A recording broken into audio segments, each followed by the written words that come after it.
An unusual coalition formed this year to support Proposition D.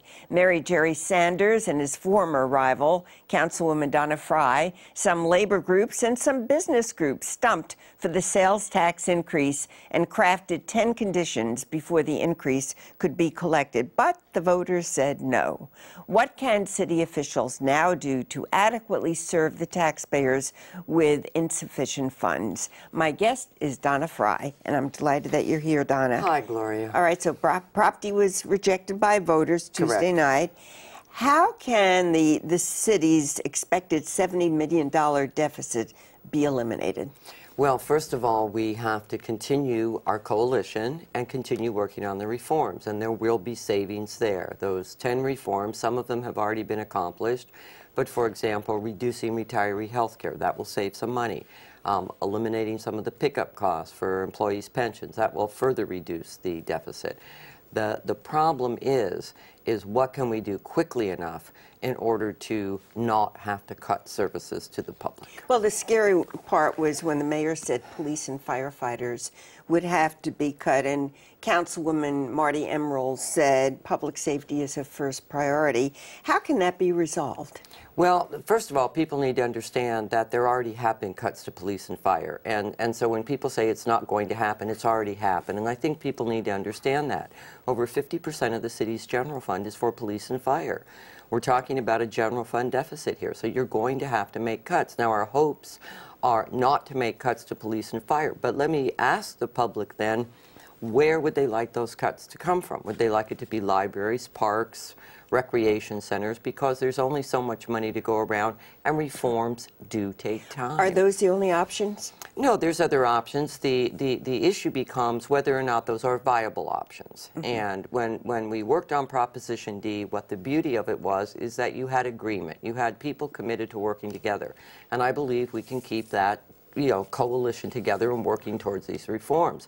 What I am concerned about is that we're going to go off in a whole nother different direction and say, well, even though we have a plan and even though we have these reforms, let's just chuck those out the window and go work on something else and spend a couple months analyzing it and try and do something different. When you say we, that won't include you because you're going to be leaving office termed out in December. As far as my ability to vote on it, you're correct, but I'm still a citizen of the city of San Diego, and I still care about our city, and I still want to be able to help folks and be able to make informed decisions. When you talk about going in a whole other direction, yeah. Are you talking about Councilman Carl DeMaio's roadmap to recovery that he's unveiled, where he says, he can find millions of dollars to help bridge that budget gap? Well, yes. And I suppose we could probably dig for oil under City Hall and see if we could find millions of dollars, too. The fact of the matter is you need a viable plan and you need people working together in order to actually achieve the long-term savings and the long-term respect that you need to make something actually happen and stay. Actually stay, that people want to make it successful. But you have to bring along the city council, you have to bring along the public. Well, I think the city council's already there. Those 10 reforms, it was a supermajority of the city council that already supported it, and I have no reason to believe that the 2 new council members won't be committed to the reforms as well. Well, you did talk about the fact that Carl DeMaio might be taking us in a whole different direction. Yeah. How do you expect this new council to line up? That's hard to say. It's something I have not been able to predict over the years, nor could I do it now. I don't know, but I do know that Kevin Faulkner, Councilmember Young, Marty Emerald, Todd Gloria, Sherry Leitner, they are all committed to the reforms that had been identified in Prop D, as well as business, as well as labor. And I believe those can be successful. So who is going to lead that fight for reform? I mean, you're not going to be there. Well, the mayor's there.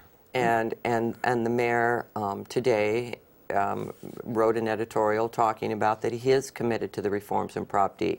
And those reforms will be initiated from the mayor's office because that is the way our government is now set up.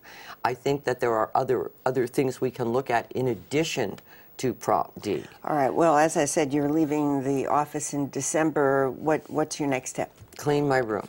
I want to. that is my #1 goal, is to get rid of some of the documents, to get rid of 7 or 10 years worth of campaign documents, get those shredded, and have the ability to walk around. You're not going to spend the rest of your life cleaning your room. No, a couple weeks. I want to take a little time. But what I plan to do, and what I will always do, is what I've always done, which is to work to make things better for the public. Whether that's open government, environmental issues. Whatever that may be. I'm talking about elected public service. I won't rule it out. But at this point in time, I'm looking forward to having a little downtime and not being called into council meetings and not having crises, and actually maybe having a weekend where I don't have to read a stack of binders this high. just a yes or no. Are you on that long list for potential mayoral candidates in 2012? Probably some people think so, and I don't rule anything out. But at this point, today, no, but tomorrow I could have a different answer. Yeah, tomorrow the world. Tomorrow the world. Thank you very much, Donna Frye. Thanks, Gloria.